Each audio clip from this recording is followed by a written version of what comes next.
So magandang umaga po sa inyo po mga kaprimera nating magpapalay. Ano po? Pecha po natin ngayon ay April 26. April 26 na po ngayon, Sabado. At nandito po tayo sa tahanan po ng ating pong minamahal na Manager Chris Valdez ng Talabuta MPC dito po sa General Natividad, Nueva Ecija. Kaninang umaga po, nagpa-spray po kami ng Primera Cambiar N. Ito po yun. Yung pong ating pong liquid nitrogen, isinabay po natin yan sa pandamo. Doon po sa kanyang 8 days old na palay. Ano po, at ito po kasi nababalitaan na raw po niya sa ating pong mga ibang mga direktor, lalo na po sa shoutout po kay Director Fidel. Ano po?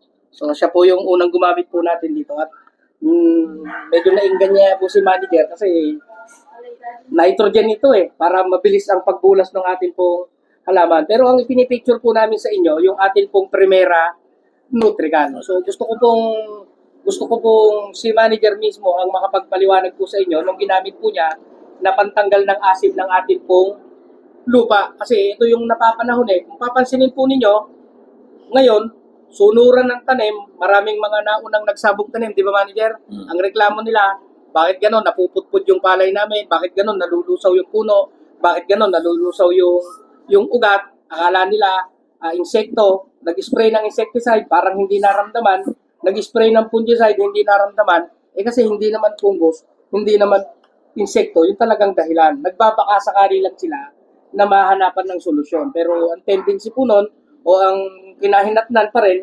nagbalasa sila. At gumastos na naman ng panibagong pini, panibagong land prep. Pero ang totoo po nun, yung lupa na po natin, talaga ay hindi na ikondisyon ng maaga, hindi natin napasingaw yung asim, kaya po yung singaw ng lupa mainit. Hindi kaya nung ating pong maliliit na halaman, tendency nun, doble gastos, nasasayang yung panahon. Ngayon, ibinibigay ko po yung pagkakataon sa ating pong butihing manager para po siya yung makapagbigay sa inyo ng patotoo na nung gamitin po nila ito talaga, naging epektibo. Ano po? So, nasa inyo po ngayon yung pagkakataon, manager, yung pong gusto ko pong ibida ninyo sa amin, sa ating pong mga miyembro at mga kaibigang farmer na nanonood. Ano ba yung naging benepisyo nung unang gamitin po ninyo yung ating pong Primera Nutrican nung nakaraang season? Kasi ngayon gagamit ulit si manager sasabay niya sa kanyang unang pataba. Medyo busy siya, nagahol, kaya nauna yung Cambiar N, ngayon sasabay niya sa pagpapalagay niya ng pataba. Pero gusto kong malaan ninyo kung ano yung unang experience ni manager, kaya taon-taon inuulit po niyang gamitin. Sige po manager, ibita niyo nga po sa amin. Magandang umaga, Marlon. Apo. Salamat sa pagbibigay mo ng importansya sa aking panawagan na gusto kong magamit muli yung iyong mga produkto na pinapakilala sa ating kooperatiba. Anyway, kasi dito na lang din tayo sa pagsasaka, dito tayo nabubuhay, dito ko napag-aral yung mga anak ko at matanda na rin tayo. Pero bukas pa rin yung isipan natin sa tinatawag na makabago at economic na pamamaraan ng pagsasaka. Ito nga, yung lupa, kung saan dito na tayo nabubuhay bakit kahit anong bagay kapag ginagamit mo ng patuluyan at hindi mo inaalala, maging sa sasakyan, gamit ka ng gamit, hindi ka naglala ng maintenance o talagang darating ang araw, yung tinatawag na productivity o yung paggamit mo sa isang bagay na doon ka kumukuha ng iyong kinabubuhay ay nagda-downline yan. So, lupa, diyan tayo na nabubuhay. Kailangan yun ang unang i-icon natin, ayusin. So, matagal na rin ako nagsasaka, pero nakikita ko, nung unang gumagamit tayo ng mga pag ngayon, sa panahon ngayon, kapag aani ka lang ng maganda, kung dadamihan mo yung patabang inilalagay mo. Tama po. Hindi, pero kapag kukunti lang ang budget mo at wala ka ng pambili, hindi mo makukuha yung tinatarget mo na naanihin. Although mahalaga pa rin, unang-una sa lahat, yun nga yung mga foundation natin na magsasaka, yung tinatawag na pagpiprepara ng lupa. Sa lupa pa lang. Tapos hanggang sa pagtatanim, yung pagmiminti na ng palay, madali na lang nakikita yan eh. Pero ang pinakamaganda sa lahat, unahin natin yung pagpiprevent ng lupa. Kaya nga mayroon tayong tinatawag na pag-aaral ng soil analysis eh. Ano na yung kalagayan ng lupa natin. At ito nga, nung makita ko yung pinakilala mong Nutrical na yan, Primera Nutrical, ay na maganda yung parang sa pagpapaliwanag mo pa lang ay nakukuha na ako naiinganyo na kasi unang-una sa lahat yung mga decaying material doon madaling mabulok tapos magiging pagkain niyon ng halaman pagkatapos lalo na yung lupa na-neutralize niya, na ibabalik niya na uli sa dati. Yung kanyang pH level ay bumabalik sa dati, parang nagiging na siya. So, yung lupang ginagamit ko na yun ang pamana sa amin ng aming mga magulang. Kukunti lang yun, 1.2 lang yun. Samantalang yung kapag ganun ang lupa mo, tapos wala ka pang aim na mapataas ang ani, talagang hindi ka makapag-aaral ng mga anak mo. Ako, sa awa ng Diyos, sa 3 anak ko, lahat sila ngayon ay professional na. Pamagitan lang ng pagtatanim ko sa kapirasong lupa. Mula nung ako'y nagsasaka, hindi ka maniwala. Yung 1.2 ko na yon ang pinakamababa lalo na pag tag-araw, umaani ako doon ng 270, ganon, may 290, ganon, 50 kilos, So, ngayon nga ay nasa 230 na lang yata ako. So, ibig sabihin, hindi ko na nakukuha yung una noon. Pero the same pa rin yung treatment na ginagawa niyo. Oo. So, may aim ako na hindi na lang talaga yata sa pataba nakikita. Kailangan talagang panahon na gumamit ng mga tinatawag na makabagong pamamaraan, lalo na sa paggamot sa ating mga lupa. Oo. So, ito ngayon, medyo madalian yung nagiging preparasyon ng pagsasaka. Kaya nga inibita kita kung hindi ko na nailagay sa talagang timing ng land prep na kagaya nung ginawa ko nung karaan. Kaya nga tinatanong kita kung pwede pang gamitin yon na ngayon makatanim na. Sasabihin nyo na lang sa susunod na linggo ay magpapataba ako ng first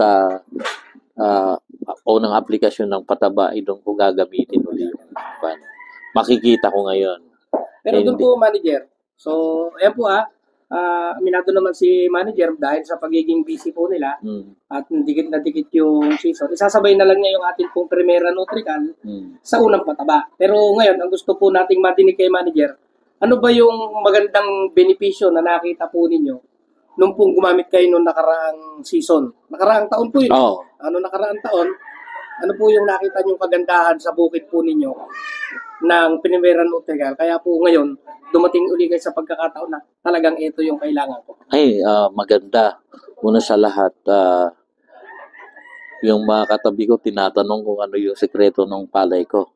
Bakit? Dire-diretso yung kanyang pagiging berde. Mula po nung itanim? Mula nung itanim. Sabi ko, nung nung nag land prep ako, pagka-araro, sinabog ko na agad ako. Pero wala pa akong inilalagay na pataba diyan. At kapirde, sabi niya, sabay-sabay lang tayo. Ginamitan ko ako ng Nutrical yan.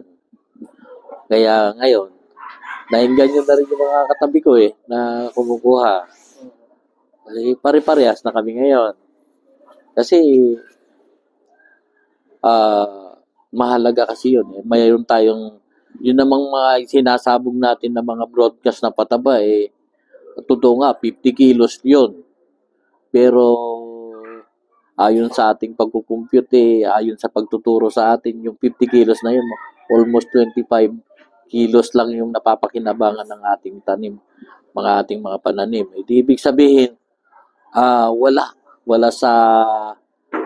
sa dami. Gagamit ka ng 10 bag na pataba na inaasahan mong magbibigay din sa'yo ng malaking ani yun. Pero sa totoo lang, 5 bag lang na pakinabangan. Di ibig sabihin, bumili ka ng kalahating nasayang. Ngayon, para kukunti na nga, kalahati na nga lang yung nakita natin na papakinabangan ng ating pananim, iisip tayo ngayon ng paraan para ma-absorb lahat ng ating pananim yung inilalagay natin. Yun nga, nakita natin yung Nutrical na yan, pinananatili niya na maganda yung ayos ng lupa, nagamot niya. Tapos, nakita ko man nun yung palay na ginamitan ng Nutrical, yung kanyang ugat ay napakakapal. Ang dami. Saka isa pa, yung kanyang katawan ay matigas at ayaw na ayaw ko yung palay na humahapa yung dahon. Na yung iba kasi gustong-gusto nila lalapad ng dahon ng palay. Oo, yung gano'n. Ako, hindi ko gusto yon kasi madaling kapitan ng insekto doon at saka kwan. Ayun. Napaka maganda. Kapag kasi matigas yung katawan ng palay, makakaasa tayo na hindi kayang pasukin ng insekto yon. So ngayon nga, nakita namin, sa punlaan pa lang, ang daming nagbalasa. Daming nagbalasa. Hindi na nila naitanim. Kasi, biro mo, punla pa lang, binanatan na ng stem borer. Siguro, kung sa akin, kung hindi ko nagamitan ng Nutrical nung nakaraan yun, baka, ganun na rin. Kasi, andun na sulok pa yung mga yung mga tinatawag nating mga mapanirang mga insekto, kung ano man. Kaya, ako, open mind naman ako na lalo na sa mga ganitong mga bagong produkto na ipinapakilala ay gusto ko gamitin ko muna tapos bago ko i-recommenda para naman na epektibo. Di ba, manager, tayo rito sa kooperatiba nagbibigas tayo. Oo. So doon po ba sa may inani po ninyo, ano po ba ang naobserbahan niyo doon sa mga butil po ng palay? Nakita niyo po ba doon po sa mga ginigiling po ninyong palay? Kasi yung ani niyo binibili din naman ng co-op, yung mga direktor po natin binibili din naman ng co-op. Ano po yung obserbasyon niyo at anong pong mga kasama natin gumigiling doon sa may mga palay na ginamitan ng Nutrical na binenta natin sa co-op? Oo. So naggiling kami nito. Yung iba, yung mga, unang-una sa lahat, kapag ginamitan mo ng gano'n, ng Nutrical, yun nga, sinabi ko sa'yo, nakakain lahat yung mga sustansya na ibinibigay natin. Ibig sabihin, malusog. Kaya, yung pagluto ng pagkain sa mga kwan, ay halos, ano tawag doon, may nalamnan lahat yung mga butil ng palay. Magiging malusog yung butil ng palay. Ibig sabihin, pagdating sa merkado, matimbang yung palay mo. Matimyas. At talagang mabigat.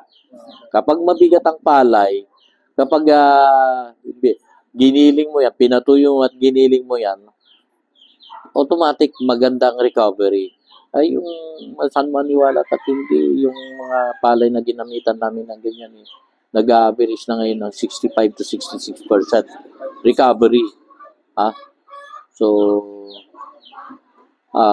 yun yung nakikita kong kagandahan ng mga gumagamit ng mga ano yung tawag ng mga ganyang nasa kanya soil conditioner. Soil conditioner. Soil conditioner. So yun, pansinin po ninyo, nabanggit po ng ating pong manager, ma-recover, mabigat yung butil ng palay, malilintog. At sabi niya rin po kanina, matigas yung puno ng kanya pong palay, tsaka malinis. Makapal din yung kanyang ugat. Alam niyo po, yung po kasi ating pong Primera Nutrial, napakataas po ng kanyang taglay na calcium. Di ba? Kasi po, ang calcium po na taglay niya ay 38%. So, yun po yung tumutulong sa inyo. Kaya po, pinapalitan niya kasi yung calcium na nawala sa lupa. At dahil mataas po yung kanyang taglay na calcium, makita po ninyo nga, matigas yung puno, kahit po mainit, yung pong dahon po ng ating pong palay, kahit na berdeng-berde siya, matigas. Pangalawa, malilintog yung palay, ma-recover. Yun po yung nagagawa ng calcium. At kaya po kumaba yung ugat ng palay po ng ating pong manager. Kasi yung pong ating pong Nutrican, ginawa po niyang malabo yung lupa. Kapag ka po malabo yung lupa, malaya po yung ugat na makapagpakapal ng ugat, makapagpalalim. At ang maganda po ron, yung pong tubig, nahahabol po niya, mas maraming ugat, mas maraming nasisipsip na sustansya, mas maganda po doon, mas inilalaki po nung halaman. Tapos yung pong abono na inilalagay po natin, pinakikinabangan po yung lahat ng ating pong halaman. So yun po yung isa sa benepisyo. Bakit? Kasi inaalis po ng Nutrical yun pong asim ng ating pong lupa. Na kapag maasim naman yung lupa, yun naman po yung pumipigil para pakinabangan lahat ng halaman yung sustansyang available na natira noong nakaraang taniman at para pakinabangan lahat yung inilalagay nating pataba. At yun din pong asim ng lupa, yun yung nagpapatigas doon sa lupa. Kaya hindi makakapal ngayon yung ugat. So ngayon, dahil narinig naman po natin yung maganda pong feedback ng ating pong mahal na Manager Chris, available po ito sa ating pong kooperatiba. So manunood po ngayon yung pong mga miyembro po natin at bang mga kasamahan po natin na hindi member na mga nagpapalay. Ano naman po yung mensahe po ng ating pong manager para sa kanila? Sige po. Sa lahat ng mga kasapi ng kooperatiba, tayo naman ay sabi ko nga sa inyo, yung mga inilalans natin na mga gamit pambukid natin ay always available na ito sa ating kooperatiba. Pumunta lang kayo doon at mayroon na kaming ugnayan ni Mr. Marlon na gamitin lang natin ito. At hanggat ang kailangan ang kagandahan nito hindi lang pagkatapos may benta kundi mayroon pa siya tinatawag na sales after service na tinatawag technical assistance.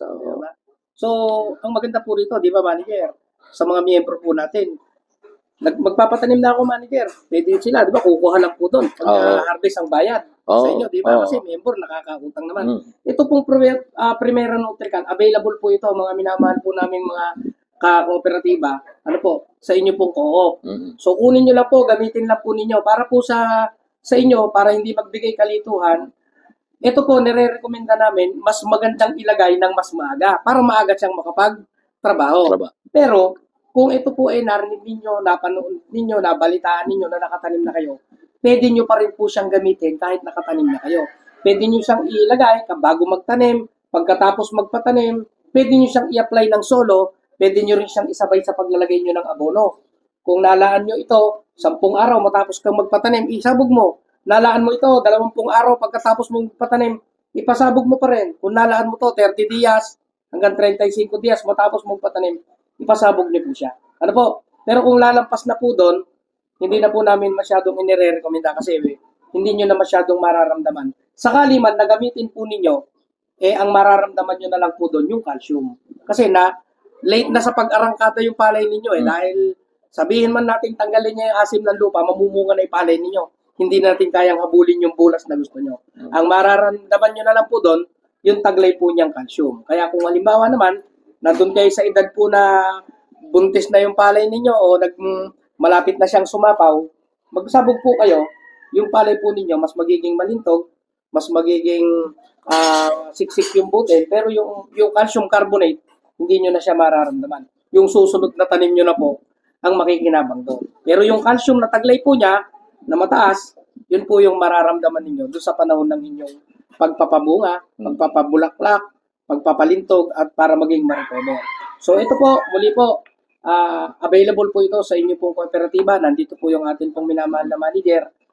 Para sa inyo lahat, pumunta lang po kayo ron, kunin nyo lang po, ipalisto lang po ninyo yung mga pangalan ninyo kung kayo po ay mga membro. Isabog po ninyo dahil ang layunin po natin ay matulungan po kayo kung paano natin mapapalakas ulit yung inyo pong mga lupa para po hindi po puro inputs, hindi po puro dami ng pataba yung lagi nating binabudget. Ang mahal-mahal na ng pataba ngayon, 11 to 15 bags na para mapalabas ninyo yung potential ng binhi po ninyo.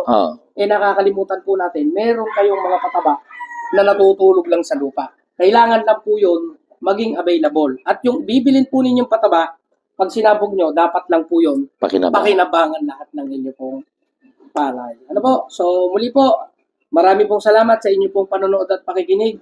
At marami pong salamat sa atin pong minamahal na manager. Salamat din, Marlon. Suporta sa paggamit po ng atin pong Primera Nutrical. At asahan po niya na sa kanya pong mga kasamahan dyan po sa kooperatiba. Hihintayin po kayo ng atin pong butihing manager sa kanya pong tanggapan para kunin po yung inyo pong mga Primera Nutrical. Okay, maraming salamat po sa inyo pong pakikinig at panonood po sa amin.